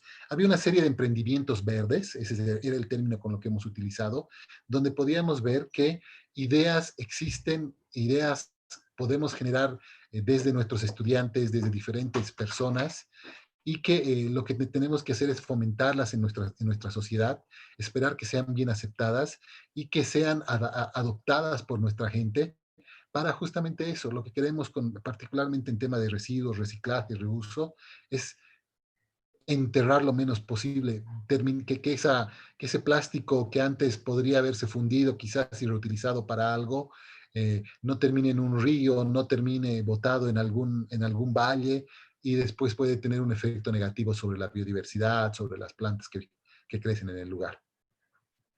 Gracias, Caro. Gracias. Bitva, Carolina, te cedo la palabra. Gracias. Realmente lo siento, estoy teniendo muchos problemas con la conexión de internet, mil disculpas. Bueno, como dice Omar, tenemos ya la ley 755 en Bolivia, que es la ley de gestión integrada de residuos sólidos, ¿no? A través de esta normativa se promueven muchas iniciativas para la reducción de estos residuos y para implementar el criterio de economía circular, ¿no? ¿Por qué no se promueven más actividades? Pasa mucho también, yo creo, por el tema social, ¿no? En otros países tú vas al supermercado y si tú quieres una bolsa plástica, pues te la cobran, ¿no? Entonces en tu factura sale cada bolsa que te están dando para llevar tus productos, y claro, si no te duele, no hay pues un cambio pues tan significativo, ¿no? Entonces pienso yo que deberíamos tener, no solo esperar que la gente cambie de actitud, ¿no? Buscar mecanismos, no sé, no quiero llamarlos coercitivos, pero en algún punto pueden funcionar. En Europa ha funcionado. Tú vas al supermercado y todos llevan sus bolsas, porque les cuesta pagar 10 o 20 centavos de euro, dependiendo de la bolsa, dependiendo del supermercado, cada vez que van al supermercado. Entonces, eso ha resultado como una medida bastante efectiva en Europa, el tema de cobrar por las bolsas plásticas, ¿no? El tema de las ideas y de las innovaciones en la temática de residuos, pues Bolivia todavía está en pañales, ¿no? Hace muchos años tuve la oportunidad de leer un libro que es El Rey de la Basura, que es un empresario mexicano que prácticamente se ha hecho rico, ¿no? Promoviendo el tema de industrialización de residuos, ¿no? Entonces, estas industrias verdes o estas innovaciones, ideas verdes a un futuro, sin duda van a tener pues un potencial bastante importante, no solo para el tema económico, para la generación de empleos, mover economía, sino para el tema ambiental. Como Omar hacía referencia en el tema de Mamut, hay otras iniciativas, incluso a nivel de los gobiernos municipales. Acá en La Paz tenemos la planta de plastimadera, ¿no? El municipio transforma residuos plásticos, los mezcla con acerrín y pues prácticamente tenemos los pupitres para colegios, bancas para las plazas, etcétera. Entonces, hay mucho por hacer en el tema de emprendimientos verdes asociados al tema de residuos sólidos. Gracias, Claudia. A ti las gracias. Pasamos a la tercera pregunta. Estoy juntando dos preguntas y me estoy guardando una última que ha aparecido luego, que va a terminar de redondear la reflexión de esta tarde. Pero a ver, leo estas dos preguntas. La una, ¿la energía nuclear es una solución energética para el mundo? Y se complementa muy bien con esta. ¿Cuál es la mejor alternativa que se ajusta a nuestro país en el tema de energías renovables? Bilfa, te vuelvo a ceder la palabra. Gracias. Wow, es una pregunta compleja igual, ¿no? Y muy sensible el tema de la energía nuclear, ¿no? Bueno, he leído no mucho, conozco, no puedo hablar con 100% de conocimiento en el tema de la energía porque no es mi campo, pero sí un poco hacer hincapié en el tema de algunos efectos, ¿no? Si nosotros nos centramos y tenemos una planta de generación de energía nuclear, y si es bien manejada, ¿no? Pues se puede considerar incluso limpia, porque no emite gases de efecto invernadero, no genera, digamos, impactos directos al medio ambiente, ¿no?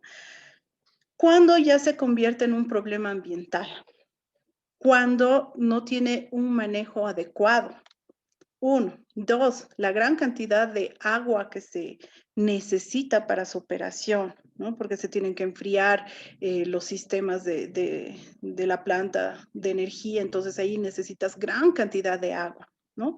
Y el tema de reinyectar, si quieres, agua a diferente temperatura a un cuerpo de agua, valga la redundancia, ya se considera contaminación porque estás alterando la temperatura de un ecosistema que puede dañar a organismos, microorganismos que viven en ese entorno, ¿no? Ahora, ¿cuál es el beneficio? Hay muchos beneficios. Se ha hablado que bueno, el tema de los isótopos, la radiación que se genera, puede ser beneficiosa para muchas otras aplicaciones, ¿no? No solo en el tema energético. Entonces, ahí es pues es una encrucijada, si quieres, ¿no? En el tema energético.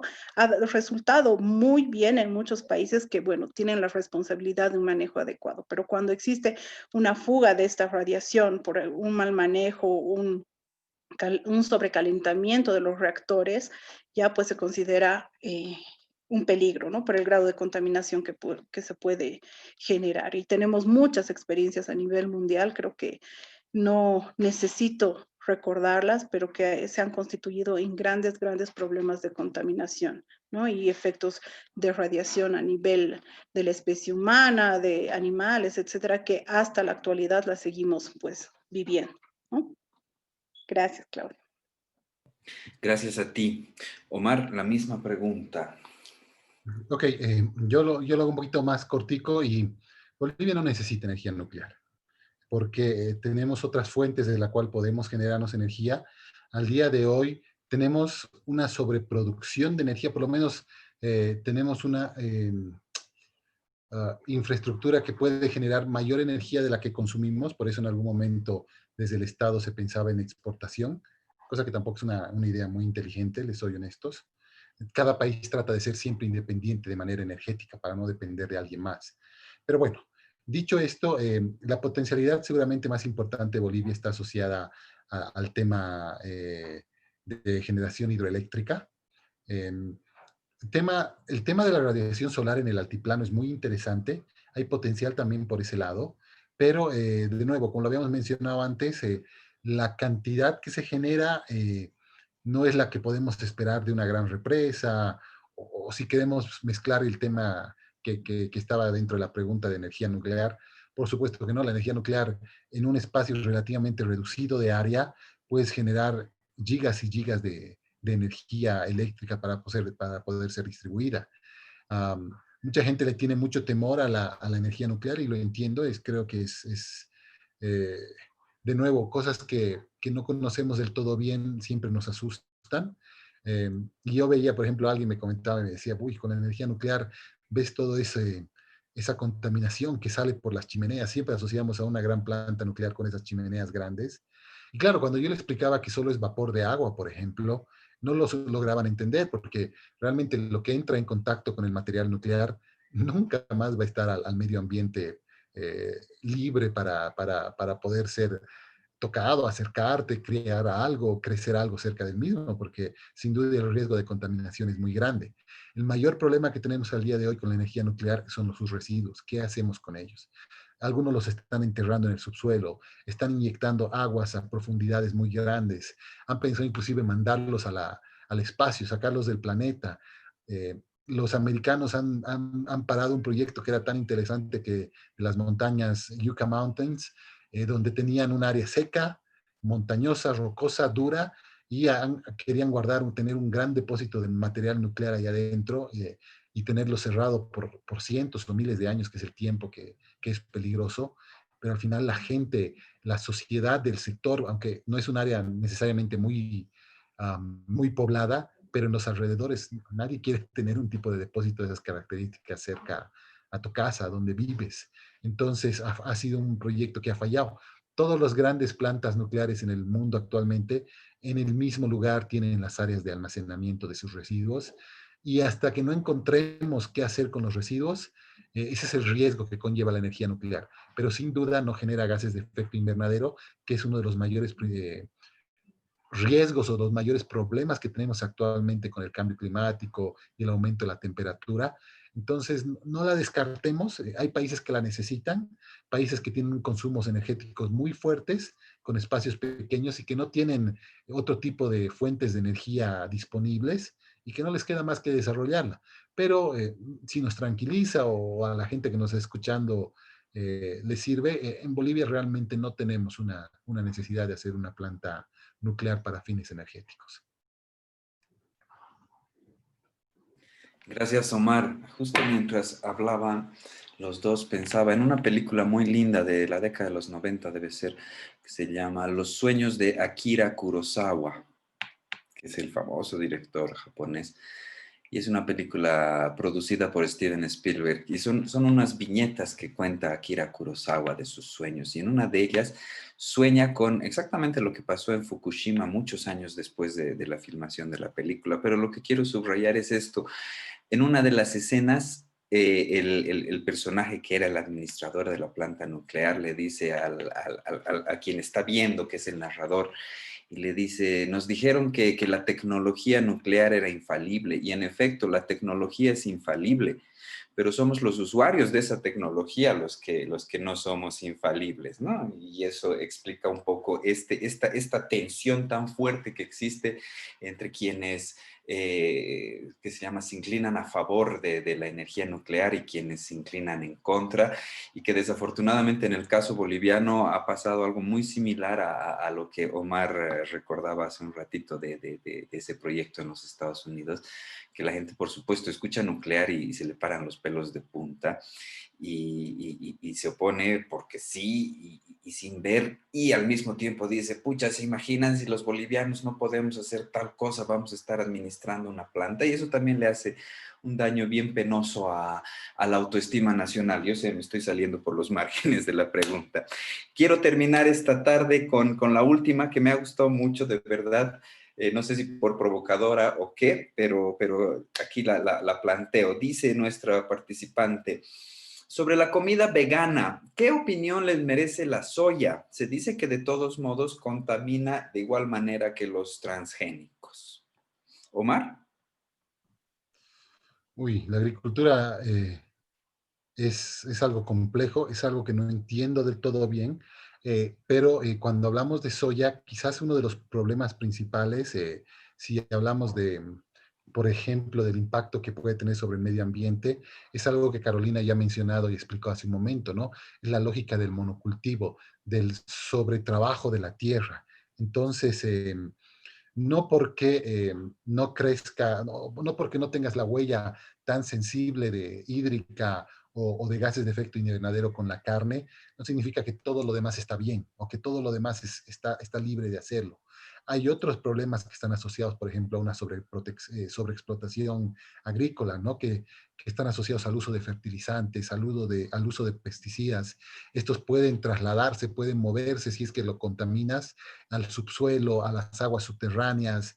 Entonces, no es tan sencillo como decir, bueno, ahora todos comamos soya y tenemos la capacidad, como es una plantita, va a crecer nomás y le vamos a poner agüita, no sé, nutrientes y va a estar tranquila. No, estamos hablando de industrias a gran escala, grandes áreas de aprovechamiento. Y para grandes áreas no es suficiente agarrar y generar tu abono en el patio de tu casa, sino estamos hablando de fertilizantes químicos, estamos hablando que hay que cuidar, es un negocio, estamos hablando de pesticidas, y una serie de temas que van asociados a grandes aprovechamientos agrícolas y hay que tener cuidado. Por eso creo que esta lógica del movimiento de cultivos, que si comenzar con soya, hacen sorbo, introducir otra especie, darle tiempo también al suelo que naturalmente pueda no regenerarse, porque finalmente no van a recuperar los nutrientes si es que tú no los incluyes,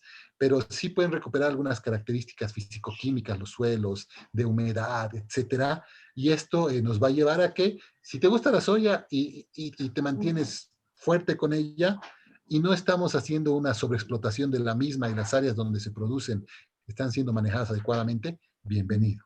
Pero si no es así, tampoco es que dejar de comer carne y comer algo más significa que has hecho tu parte. Siempre es bueno ver un poquito por detrás qué está asociado a todo este proceso productivo del reemplazante. Entonces, creo que mi respuesta, sin ser muy conocedor de este tema, va por ese lado, Claudio. Gracias, Omar. Ahora, Bitfa Carolina. Gracias. Bueno, el tema de los cultivos de soya pasa no solo por el tema de los transgénicos, como decía Omar, sino también en el tema de los monocultivos, ¿no? Por ejemplo, en la gestión 2019, Bolivia ha tenido una producción de 2.7 millones de toneladas de soya. Entonces, realmente estamos hablando de una producción muy grande en nuestro país que sin duda tiene pues un impacto ambiental, ¿no?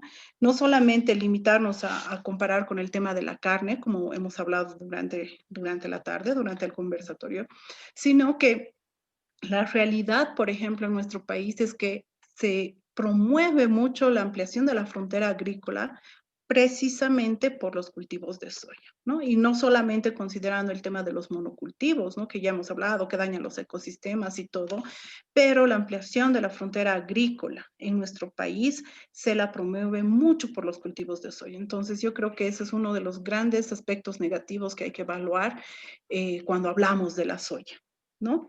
Y bueno, tener esta alternativa de cultivos, ¿no? de diferentes especies ayuda a la preservación del suelo, pero no es suficiente. Y como vemos por esta cantidad tan significativa de producción a nivel Bolivia, nos damos cuenta que en un futuro puede ser pues realmente un problema.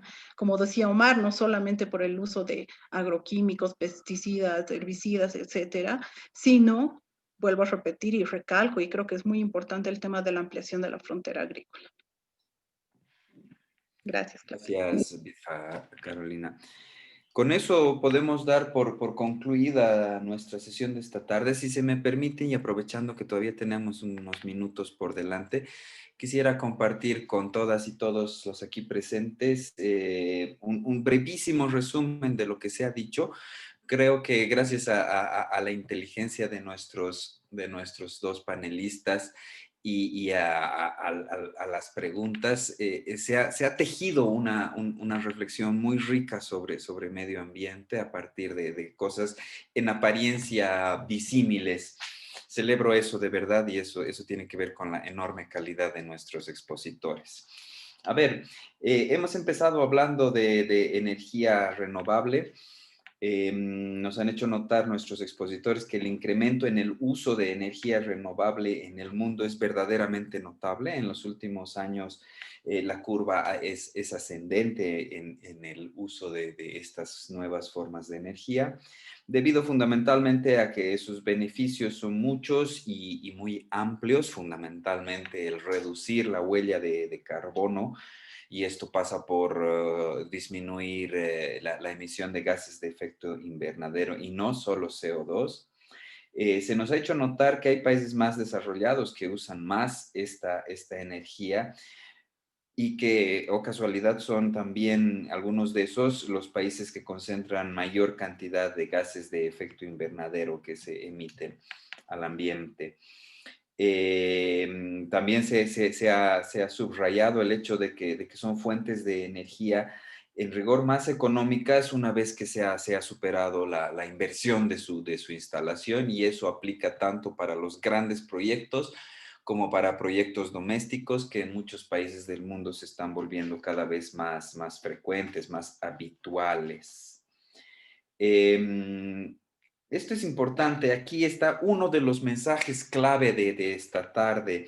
No basta con desarrollar la capacidad para producir esta energía y utilizar las potencialidades que hay, como se ha mencionado esta tarde, la radiación solar en el altiplano boliviano, etcétera, sino que tenemos que usar menos energía. Tenemos que nosotros como individuos y como sociedad tenemos que empezar a reflexionar sobre nuestros patrones de uso de energía y disminuirlos, porque la presión es creciente, es muy grande, y encima este es un dato que juega en contra de las energías renovables, que la capacidad de producción de energías renovables, por decir, por metro cuadrado, es menor a la de energías fósiles, y eso sigue explicando por qué seguimos prefiriendo el petróleo en el mundo entero y el carbón en las sociedades más desarrolladas. Respecto del segundo ítem, que tiene que ver con una pregunta que también apareció la semana pasada de parte de nuestros estudiantes vegetarianos, cuando no veganos, ¿no? Respecto de qué tanto se aporta consumiendo menos carne a la conservación del ambiente.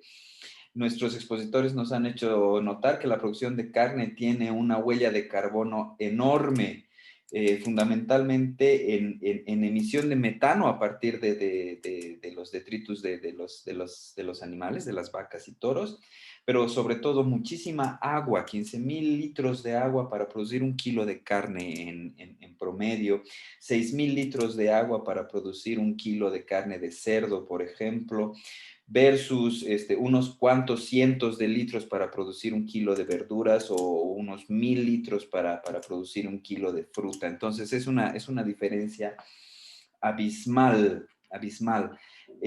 Súmese a eso los costos ambientales de transporte y conservación de la carne, que a diferencia de la fruta necesita ciertas condiciones especiales, como por ejemplo la refrigeración.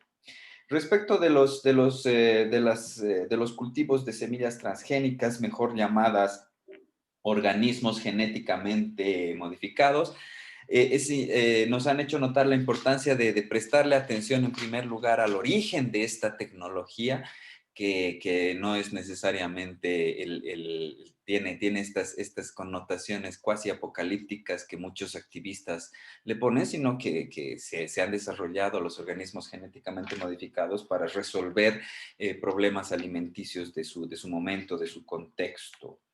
El problema es que el desarrollo ulterior de los organismos genéticamente modificados imponen unas características que son peligrosas, ¿no? Se nos ha hecho notar que estas semillas por lo general demandan dedicar grandes extensiones de terreno al monocultivo, y el monocultivo, además de muchos otros aspectos negativos, tiene el que desequilibra ecosistemas naturales. y en este camino se distorsiona el ciclo productivo natural.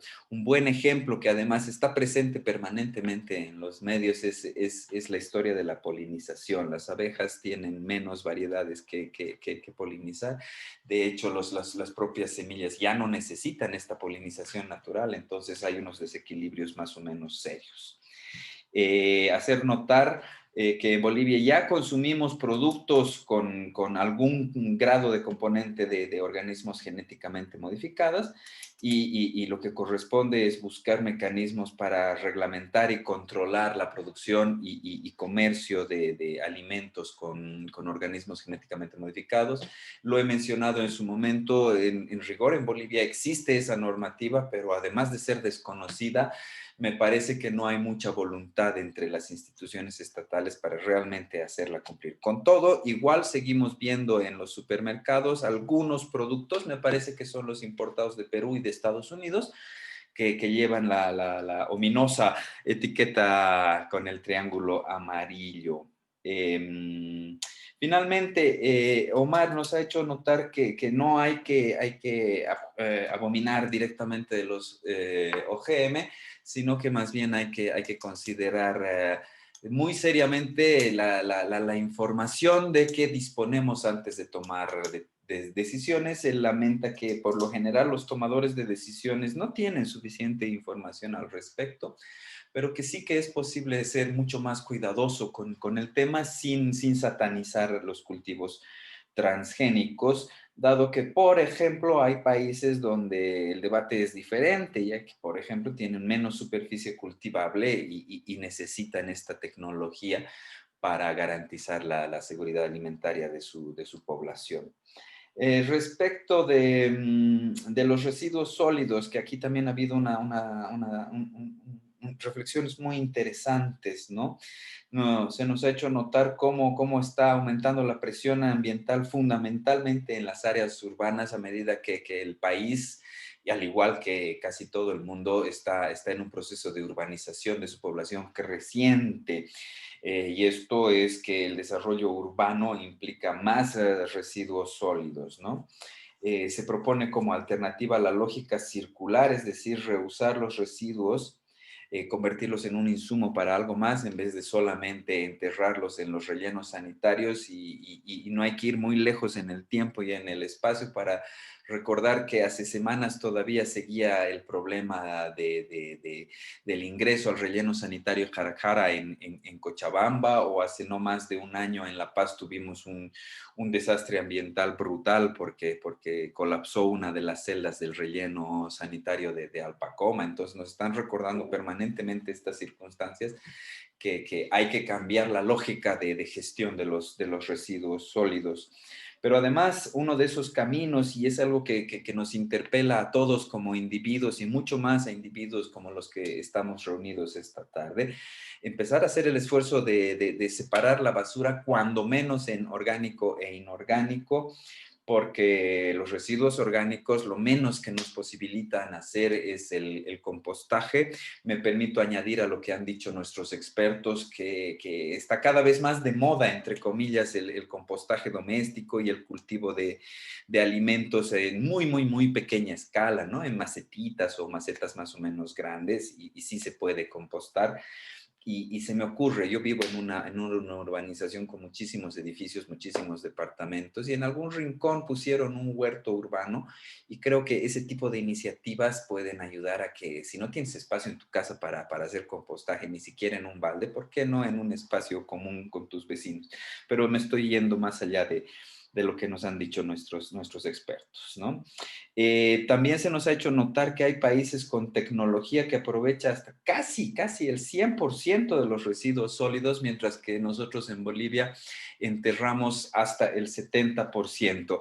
Hay un camino largo que recorrer, pero ciertamente está claro que sí es posible, ¿no?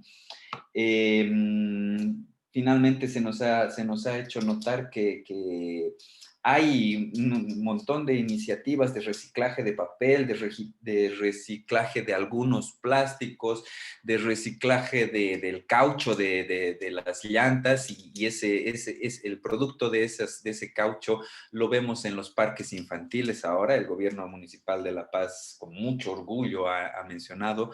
También está esta fábrica de plastimadera también del gobierno municipal de La Paz, que también hace la diferencia. Y dados estos ejemplos, que no son pocos, pero tampoco son muchos, la conclusión es, queda mucho por hacer y hay mucho espacio donde trabajar. Finalmente se nos ha hecho una reflexión. Creo yo, no solo para mí, sino para muchas personas, es un tema muy sensible, muy incómodo, entre comillas, el tema de los residuos líquidos. Cada vez que uno larga el agua en su inodoro, sabe que está desperdiciando agua, y a ratos es angustioso saber que se puede recuperar esa agua, se puede reusar de alguna manera el agua, pero que necesita tecnología, que necesita instalaciones especiales, que no son imposibles, pero demandan inversión y demandan un cambio de mentalidad. Entonces, hay mucho por hacer.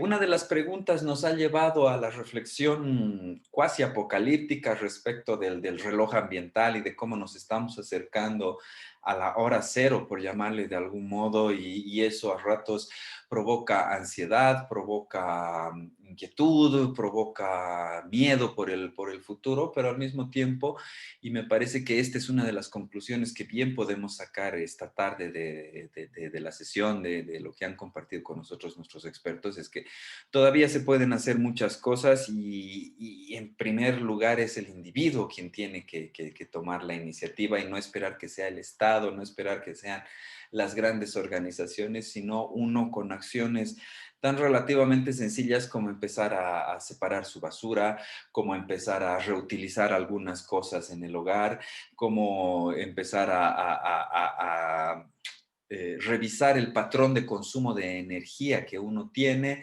y poco a poco yo creo que podemos estar entrando en un camino de esperanza. Espero no ser demasiado optimista o irresponsablemente optimista. Dicho esto, pues hemos llegado al fin de nuestra sesión de esta tarde. Quiero recordarles a las y los aquí presentes que el viernes va a haber un debate sobre estas materias entre las y los estudiantes de la universidad. Ahorita no tengo claridad quiénes participan del debate. Claudette, cuando le devuelva la palabra, nos va a aclarar esos datos. Agradezco muy, muy sinceramente a nombre de la representación estudiantil, pero también de la pastoral universitaria, del resto de las universidades, de las autoridades de la universidad, el aporte de Omar y de BIDFA. Creo que ha sido súper interesante la charla esta tarde, y estoy seguro que el viernes tendremos un hermoso reflejo de lo escuchado y aprendido esta tarde. Gracias muy sinceramente, BIDFA y Omar, por vuestra presencia. Claudette, te devuelvo el control de la sesión. Gracias, un gusto realmente, Claudio.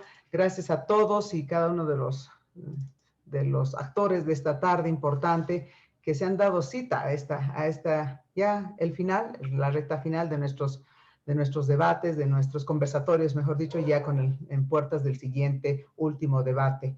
Justamente estábamos conversando, y no sé si todavía está Michelle Boero está aquí estamos. Bueno, si tenemos, esta es la invitación ya que estamos realizando para todos los estudiantes. Contrarreloj es nuestro tema. Aún podemos hacer algo por el planeta. Ese es el tema que se va a debatir entre nuestros estudiantes. Y las carreras, justamente, que van a participar, bueno, van a ser ya los protagonistas. En unos minutos me van a pasar los datos.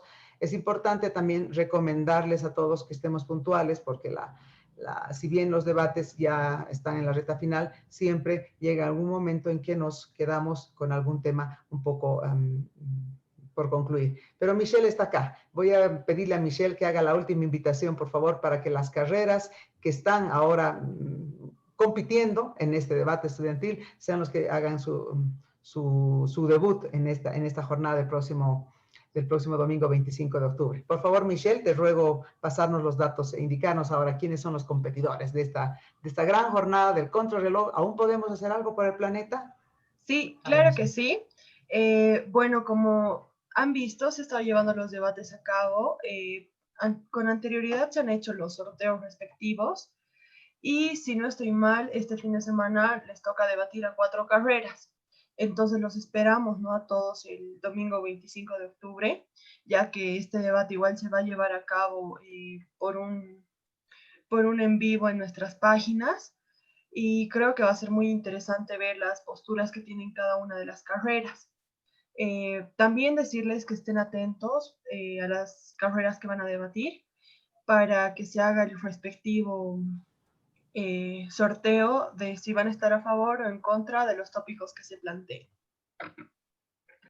Perfecto, perfecto, Michelle, muchísimas gracias. Entonces, la invitación está hecha. Arquitectura, comunicación social, ingeniería de sistemas son las carreras que van a competir en lo que viene a ser el debate estudiantil UCB Games ya en la recta final. Contrarreloj, aún podemos hacer algo por el planeta, ha sido el tema de hoy.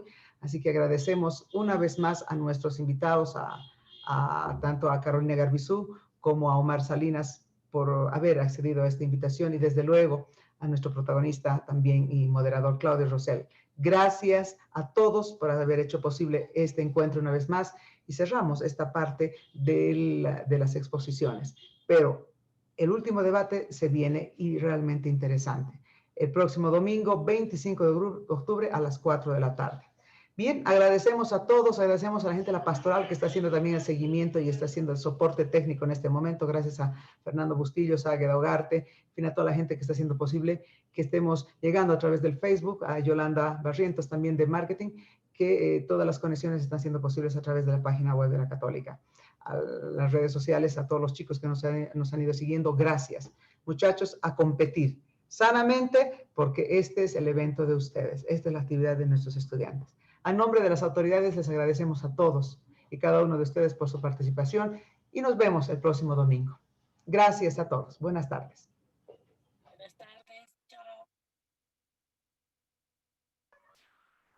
Gracias mucho, sí. Hasta domingo. Un placer ha sido eso y realmente muy interesante. Gracias a todos. Gracias, nuestro profesor Irina. Gracias también. Gracias muchas. A todos. Muchas gracias, Michelle. Gracias a todos los chicos. Gracias, estudiantes. Por favor, no se olviden de conectarse el próximo domingo en la final. Gracias a todo el equipo técnico. Podemos cerrar la transmisión también, Yoli. Gracias.